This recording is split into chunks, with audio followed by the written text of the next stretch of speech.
We're now recording. So, hello, my name is Mark Russell from the UKMF, and I'm interviewing Dani Fall today. So, Dani, introduce yourself and give me a bit of details about yourself, please. I'm Dani Fall, and I fight for Team GB, and I train and fight out of Reaper Gym in Telford in Shropshire in the West Midlands. Okie dokie, okie dokie. So, how many years have you been training for? I started training when I was younger, sort of late teens, I guess, maybe 7 or 8 years I've been training now. Okay. Didn't want to compete at the start, and my dad didn't want me to compete at the start either. And then I started getting decent, started doing a few interclubs, started enjoying it as well. And then we just sort of went from there and took a fight at a time, and here we are now.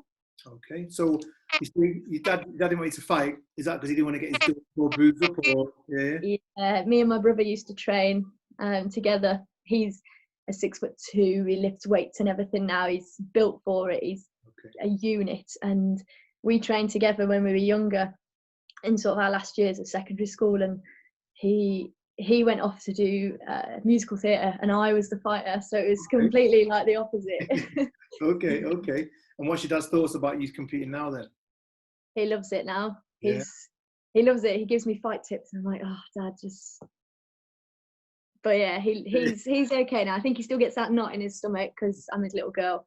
I'll always be his little girl fighting, but I think he understands now that I'm at a level where it's dangerous. It's a dangerous sport because you've got knees and elbows flying at you. But I think he understands now I'm at a decent level.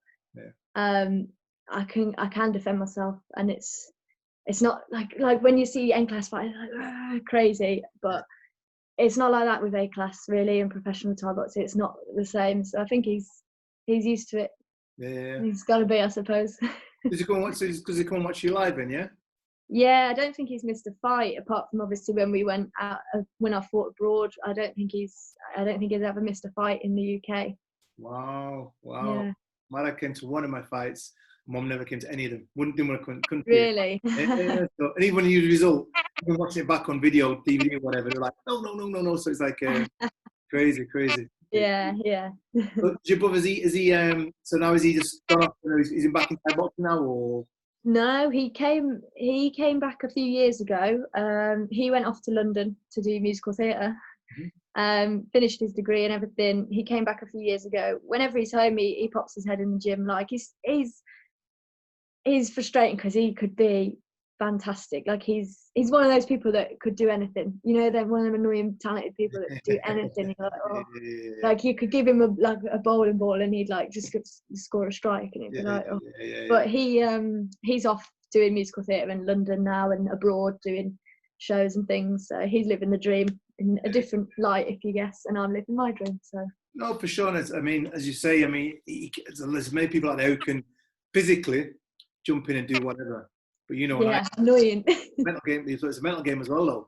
I mean, so mentally you've got to have your mind in that 100%. If you're not, like I say, it's best to go and find something else. Find your calling somewhere else, basically, because it does get tough in there. There's nowhere to hide, as they say.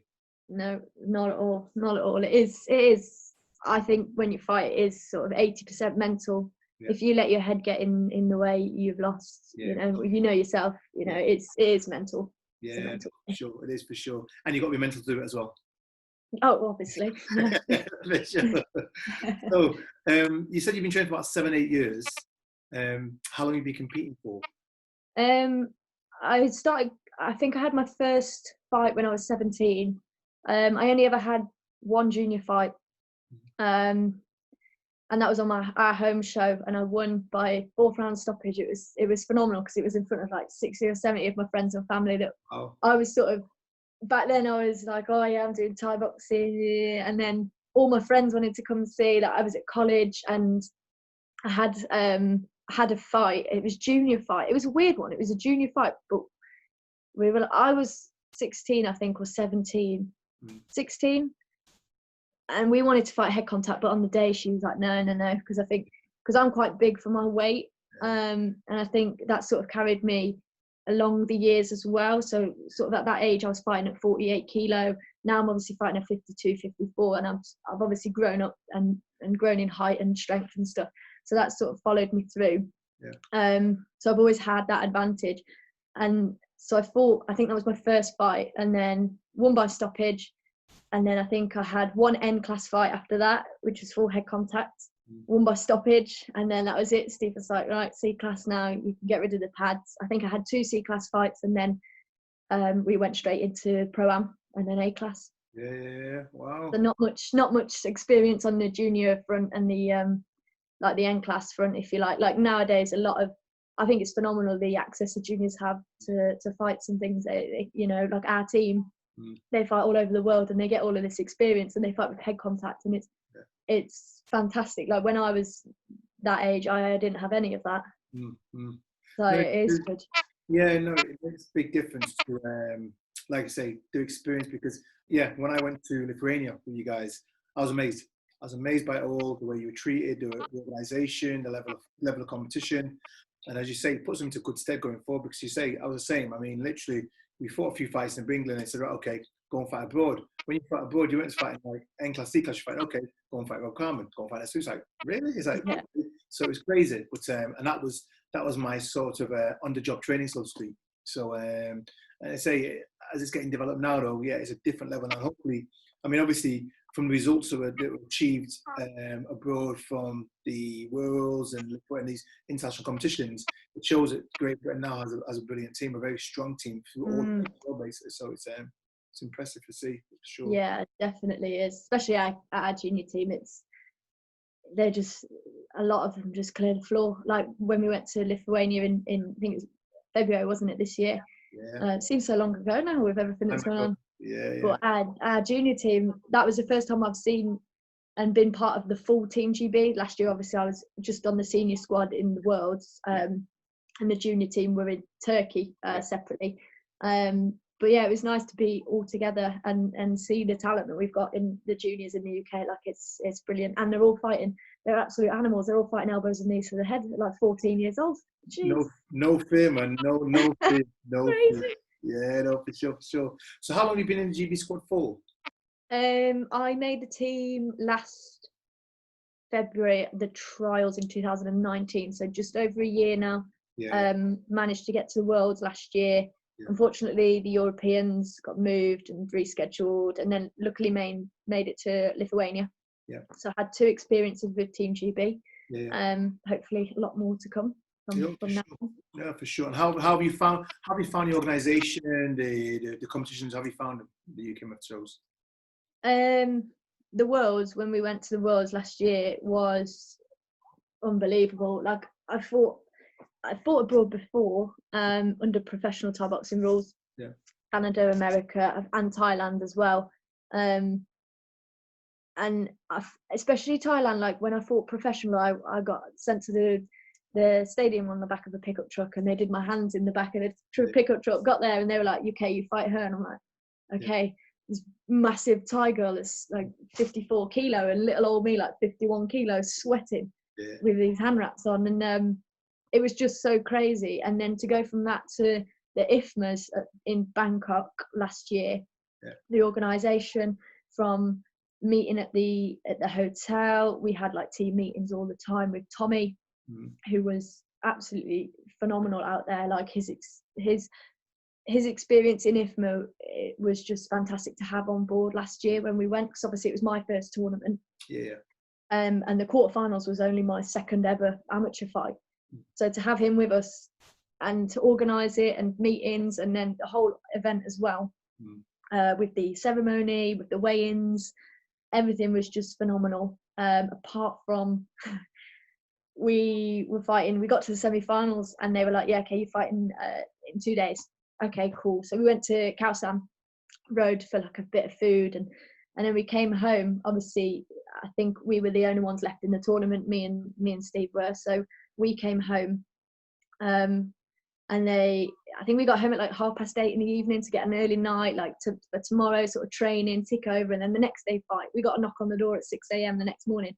Oh, your fight's been moved 24 hours sooner. You're fighting in your semi-final today. You've got to go weigh in. You've got 10 minutes to weigh in. So I'm there like, put a sweatsuit on, because I was like, I don't know if I'm overweight or what. Like I was sitting at 54, 53.5 the whole time, but look at it, I was like 54.2. So it's like sweatsuit on, ran down to the weigh-in, stripped off, weighed in like 53.2 kilo. I'd lost a kilo just from the run across out. But apart from that, I think that was just a glitch. We handled it well anyway, like we got the win.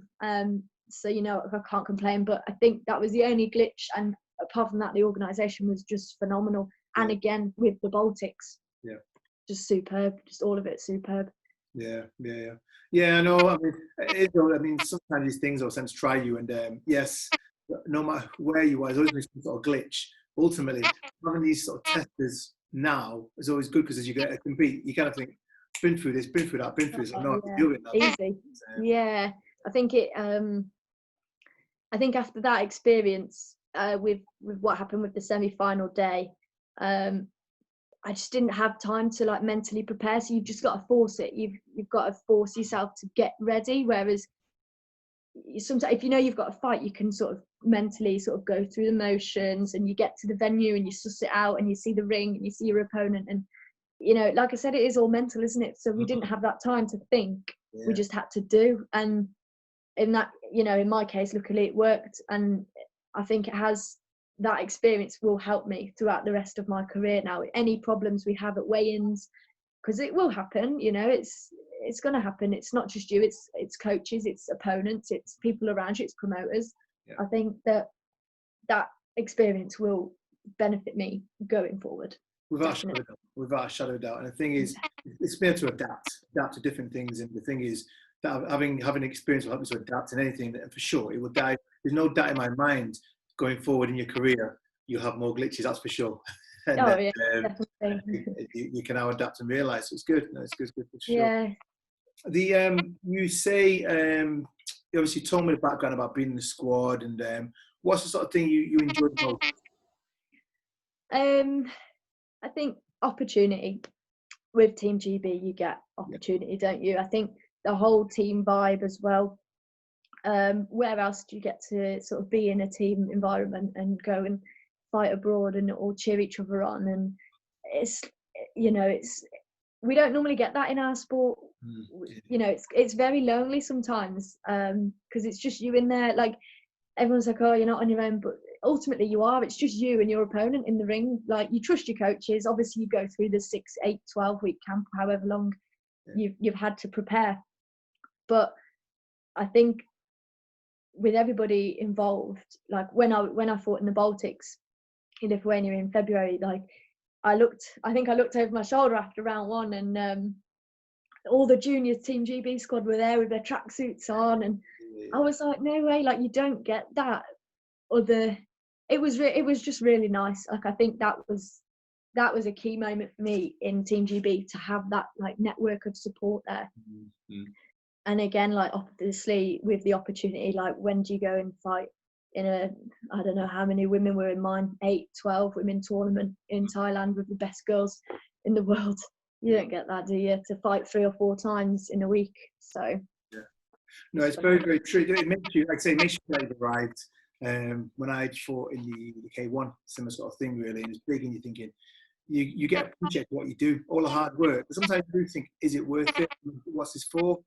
But getting to start, when I came back from Lithuania, I was straight into my junior, said, guys, let's go for qualifiers. Some may qualify, some may not. But you know what? It's giving you an idea of what's out there, the levels, the experience, the camaraderie, and the organisation. You think, okay, let's go, because once you get a bite of that cherry, so to speak, you think, I want to do it again. I want to do it again. I'm really enjoying what I'm seeing, really, as well. And you aspire to as well. Even if you don't qualify first of all, the levels, think to yourself, oh, you know what? These are the best out there, and I want to be as good as these guys, basically. Yeah, you can kind of test yourself as well, can't you? So if you don't make it the one time, you got that. You've sort of been in there before, so next time you meet next year, you can push that a little bit harder. You've already met the opponent, so you know how hard it's going to be to get to that position. And it depends if you want it or not. Do you want to put the work in? If you do, you can get there. Anybody can. It's just the effort. Yeah. Well, that's all I say. As you say, as you quite clearly touched upon, it's all a mental game. And the thing is, you need to put a benchmark in there to know where your goals have to be set. And going in there and seeing where you're at, there's your benchmark. You now set your goals to achieve where you've got a goal basis. So it's good. It's very good. Yeah. What would you say is your best fight? My best, sorry, what? What was your best fight? In amateur or pro? Well, depends. Let me say, well, any fights. Who's your best? What's been your best fight? Your toughest opponent? My toughest opponent. Professionally, I'll give you two. I'll give you professionally and amateur, because they're just two different ball games, obviously. Professionally, I fought in Thailand. I think it's 2017. My first trip out there on my own. Just went and trained in Santai in Chiang Mai for 6-7 weeks. I was actually training to fight back home against the number 3. I think I was the number 4 at the time, and I went out there and did a camp. And then out there they were like, "Oh, do you want to fight?" I said, "Okay, sure." And they put me in with the current Northern Thailand champion. And obviously in Chiang Mai, that's where all the best girls fight. Like Bangkok's where all the best top males compete, whereas Chiang Mai is where all the best top females compete. And they took me in with this, her name's Parmi Satsupan. And she was the current Northern Thailand champion. I think she actually still is the current Thailand champion at 54 kilo. And oh man, the pressure I just felt, because I was fighting away from home. I didn't have my corner team. Like Steve wasn't there. I was on my own, and there was all these Thais in my corner. I think Thailand, Pinsanchai, Manasak were all in my corner. I couldn't, like, the crowd was just crazy. And it was a tough first round because she hit me, and I don't know how she didn't break my arm with her body kicks, because I've never been hit that hard in my whole entire life. Even sparring with the guys in the gym, like 85 kilo blokes in the gym, and this Thai girl was mean, man. Like some of these Thai girls, you see them and you hit them in the face and they fall over. This Thai girl, like I was hitting her, teeping her, punching her, and she was just smiling at me, teeped me in the face. She kicked me in the body. She was southpaw, so it was going right across. And I was like, oh, I need to start doing something here. And in round 2, I caught her kick and I just passed it to one side. I just stepped in with my right hand and knocked her out. That was my first, like, clean, sort of unconscious KO. And oh man, my arm was swollen for like 6 weeks after that. It was ridiculous. But that was my favorite fight, I think. Yeah, definitely my favorite, and probably my toughest at the time fight. They just threw me in, but I'm grateful for it, because the experience. But like amateur wise, I think my toughest fight in the amateur was I think the Russian, when I fought in the Worlds and I got to the final. So I fought in the quarters of Vietnam, I fought in the semis Finland, and then I fought the Russian in the final. I thought the Finnish girl would be the hardest one, because she fought the Thai in the quarters and beat the Thai. So I was like, oh geez, so I'm fighting this girl who's just beat this Thai girl up. But I met this Russian, and this Russian was coming off a win, a first round stoppage. But she that was her first fight in the tournament, the way the draw went and everything. So she was pretty fresh. Like I'd gone 6 hard rounds before that, and then she'd had 1. So we met in the final. Like she'd had no damage. Maybe it's luck of the draw, isn't it, these tournaments? And I messed it up. I was rushing, and she kept teeping, and obviously in amateur, like if you can't you need to get hit and not get hit back, don't you? So I'm trying to hit this girl, and she's making me look stupid because it's just my own mistake. And in the last round, I had to chase the fight because I was 2 rounds down, I think. And I had to chase the fight in the last round, and I won the last round. And it was frustrating because I nearly stopped her, and I made her nose bloody. And obviously in amateur, that's a stoppage. And it was 2 seconds before the bell, and the referee stopped the fight to check her nose, wipe it, carried on boxing just to see if she'd carry on. And the bell went. I was like, oh, if it would have been 30 seconds longer, that nose would have gone, and I'd have had gold. But I think that was my favorite. It was my favorite experience, but I learned a lot from that. I learned more from that fight than I did the other 2. Because it was my own mistakes. Like she did beat me, fair enough, but I feel like I lost that fight myself with mistakes that I made, rather than her being better than me. And if we rematched, and hopefully we will one day in the future, we'll meet again, and I will get sweet revenge. For sure. No, for sure. What would you say is your best technique then? Best technique? Ooh. Don't give any secrets. Make sure keep those secrets there. Don't give too many secrets away. All right, my best technique. My favourite technique is teep. I love it. I love. It just hurts, doesn't it? It's just horrible. It's one of those weapons that you can't beat. If you kick them, you can't beat it. You know, you get off balance. You can't punch a teeper because you get off balance. You can't elbow someone because you get off balance. And it just makes people look stupid. I do like teep. I think that's my favourite attack. And then that duck back is my favourite defence because you don't get hit at all then, and you make them look stupid. So, so would you say more of a kicker or a puncher? Definitely more of a kicker. My legs are too long to not kick. I get shouted at if I don't kick. Yeah, for sure. Be crazy not to. No, sure. So, I mean, obviously, it's what's the word? It's been used, overused, in unprecedented times. So, how have you found the lockdown? Bittersweet. I've got rid of any niggles that I've been having. Joints as I get older. People told me as I get older it's going to start hurting more. I didn't believe me at 18. Now 23 years old, I'm like, yeah, you're right. So now I'm like, 10 years later, I'm going to be like, I've got rid of any niggles. I have problems. I broke both my feet. I break both my feet in fights. Okay. So they've rested and healed up quite well from sparring and knocking and sort of kicking elbows and things. So that's been quite nice on that front to sort of have a full body sort of MOT, if you like, and reservice. Yeah. Obviously negatives, I haven't been able to be punched in the face, which is... Well, it floats your boat. I know, yeah, it's a madness, you know. Only a few of us understand that though, don't we? Yeah. But I've managed to, in the last 4 months, rather than just sitting slobbing around, I've been running often. I've been using this time to sort of develop my weaknesses. So develop my boxing in my own time, you know, develop my power and strength work as well. I've been doing a lot of strength work rather than just hitting the bag, because it's boring, isn't it? It's just boring hitting 12 rounds bag every day. You know, if you're used to sparring pads, clinch every session, and you're now in the gym on your own hitting the bag, and it's like, so I'm lucky I've got access to the gym. Like, I've got a key to our gym, so I've managed to have all the facilities, just not the people.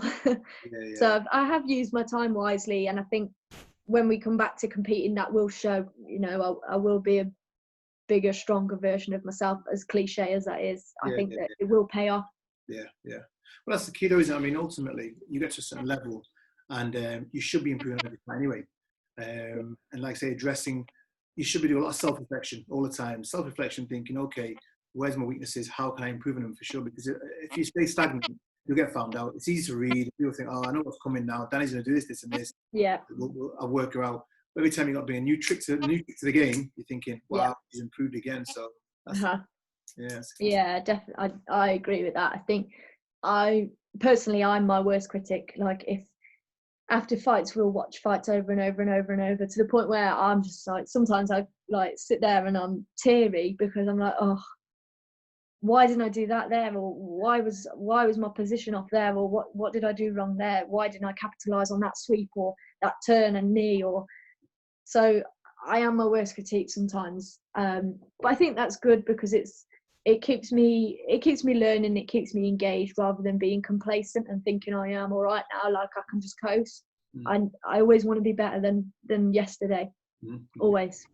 That's the key though. I mean, the day you think you're perfect, it's time to stop, because you've got nothing else to learn, and that's the joke. And I always tell people, if you go to a gym where you've got a who say knows it all, leave the gym, because nobody knows it all. And if you see a fighter say knows it all, he's going to get beat at some point because he's an idiot. So, everyone loses. Exactly. Everyone loses. Everyone's got to learn from it. That's for sure. It's the key. What have you missed the most about through this lockdown period? What have I missed the most? Fights. Yeah. I've missed competing. I've missed the buzz. I've missed the training, the camps, the blood, sweat and tears. People in the gym, like, just pushing you through camps and running in the mornings, and like, yes, I've been able to do that on my own, but I've missed the gym atmosphere. Like, we've got the gym back open now, and like all the guys are back in, and the banter's flowing, and you've got all the boys round, and I've missed that the most. Okay. Yeah, definitely. What have you done then to keep? I mean, obviously you said you've trained and you've obviously worked on things, your weaknesses, which obviously the goal setting, which goal setting obviously is a key to keep you motivated. What else have you done besides that to keep motivated for this whole period of time? I got a new sponsor that's helped me keep on track with my meals and my food. So I feel like every fighter's done it, when they're not fighting and competing, back downhill. I never did that, ever, never. You know, a pizza, and then it's another pizza, and then it's another one, and then 3 weeks later you're like 14 pizzas down. So I think that's helped me. A food prep sponsor called Little Bites, and they deliver to me, and they're just phenomenal. It's just, you know, it's just fuel. It's fuel for me, and it keeps me, when I'm eating clean, I feel like I'm healthy inside. Like, I feel like you are what you eat, really. As stupid as that is, it is true. Like, if I shove pizza and chocolate and crisps in my face, I feel crap. Like, and it is crap. Whereas chicken, rice, broccoli, vegetables, you know, I just feel like when I wake up in the morning, I'm ready to go for a run, and I'm ready to sort of start the day and go to work and go to the gym. And I think that's helped massively, like eating properly or healthily and sensibly, rather than just becoming a slob and embracing 4 months of no fight shows. Because imagine getting up to that weight and then trying to drop to 52 kilo. That's not going to be nice, is it? A lot of pain, that's for sure. That's for sure. Yeah. So what are your plans, Dani? Say again, sorry. What are your plans for the future? Plans for the future, just keep plugging away, keep training, learning every day. And, you know, we've got some fights lined up that we want, you know. Domestically, there's only, I think I'm number 2 in the UK at the moment. So domestically, there's only really Rona Walker, who I already fought in the amateurs last year, and beat quite comfortably in the amateur fights in the trials. So domestically, we'll try get that one on. It was scheduled for October last year, but I was severely ill and hospitalised with a viral infection. Yeah, so unfortunately I had to pull out. She was lovely, you know. It's crap. It's my first time I've ever pulled out, and I you know, I was in the hospital on a drip, and I was saying to Steve, come on, I can still fight, come on. And he's like, you've just been hospitalised, like, you can't compete. So, you know, Rona it's the sport, isn't it? You know, ultimately things happen, and she was lovely. So hopefully we will get that fight on in the future, to really cement that number 1, number 2, who, you know, because obviously I've got to win over her amateur, but that doesn't affect the pro rankings, so we'll do it again. And then outside of the UK, there's a few girls, you know, that we've got our eyes on, like sort of internationally. There's a Norwegian girl, Anna Lynn, Janet Todd, Alma Junico, the Australian, so Brooke Farrell, you know, all of these girls that are like globally known. I think, I think, you know, if I knuckle down, start training and get going again, we've got a good chance of beating these girls. And I think now's the time to sort of get in there, mix it with the best girls, and just roll the dice and see where we end up, because I do believe that we'll put up a good show anyway. A girl from Shropshire, we'll do well. No, that's good. That's good. Ambitions are key. I mean, the thing is, you see many people come say, what's your goals, and you know, you're thinking, how do you live your life like that? But ultimately, everyone's different. So therefore, if everyone's the same, to be different out there. So everyone's different. But ambitions and thinking, well, I want to go in there, like I say, roll the dice and fight the best, because ultimately, win, lose or draw, you learn all the way through. And the defeats will make you strong anyway. So it's good. It's a good attitude to have. I believe that. Yeah, you know, I think if you've got no losses on your record, especially in Thai, you've been protected, haven't you? Really, sure. Unless you're somewhere else, like, you've been protected if you haven't got losses. So if we lose to these girls, we might win one and lose the next one, win one, lose the next one. At least I've been in there with the best and can say that I've given it my all, and, you know, hopefully it does come our way and we get lots of opportunities from it. But if you don't try, you'll never know, will you? Exactly. the whole line, I could have been a contender. You're only a contender if you do it. If you just talk about it, you're never really a contender. That's for sure. So true, so true. Do you have any sporting heroes at all? Any Thai boxer, any sports at all? Do you have any sporting heroes? Sporting heroes. Oh, good question. About time. I've asked you loads of it. That's the first time you said that. I do have an idol. Okay. She's a very good friend now. Okay. Christy Brereton. Okay. She's Chaos Gym in Devon. She fights on Glory. I think she's ranked number 3 or number 4 on Glory now. I go training down here. Like, we're good friends now. Steve took me down 4 or 5 years ago, just as I was sort of starting to come into pro Thai boxing with elbows, because she's just lethal with her elbows. So we went down there. Steve manages her as well. So he gets her fights and got a good relationship with her in the gym and that. So it's a bit of a trek for me. It's about 3.5 hours, probably 5 in the way I drive. Yeah. But she is still my idol, but she's also a very good friend of mine now as well, and she has helped me a lot in the last couple of years, especially with the amateur. She's a silver medalist from Malaysia a few years back. So I've been going down, getting training with her, and it's just like, when I first went down, I was kind of starstruck. But she's the most humble person in the world, and she's so kind. But she gets in there, and she's just honestly like, and she's training as well. She's just no, don't talk, let's train. So it's a good mentality to have, because I come back up to our gym and train after a weekend down there, and I've got that mentality like instilled into me, and so I'm like on it then, and I feel a bit of a bully sometimes. I'm sparring and then I'm not talking to anyone, and at the end I'm like, oh yeah, that was great. Yeah. It's the same. You've got to switch on, haven't you? But Exactly. I think she's my one true sporting idol, I believe. Yeah, males. Fabio Pinker, my favourite male Thai fighter. Because I think, obviously, Thais, you got Sanchai, all of those guys that are living legends. I think it's without a doubt, obviously, those guys are up there. But Fabio Pinker, like the guys that he's been in with, he's fought Harrison, he's fought Sanchai, he's fought all of these massive names. And he's just wicked. I just love him. I love his style. I just love him. Yeah. Brilliant. Okay. What would be your tips then for up and coming fighters? My tip would be, if you really super want it, you're gonna have to bust your ass. Because I could sit here and say, don't give up and things like that, and it's true, don't give up on your dreams and things. But if you truly, honestly want to be the best, there's nothing stopping you. You just got to put the effort in.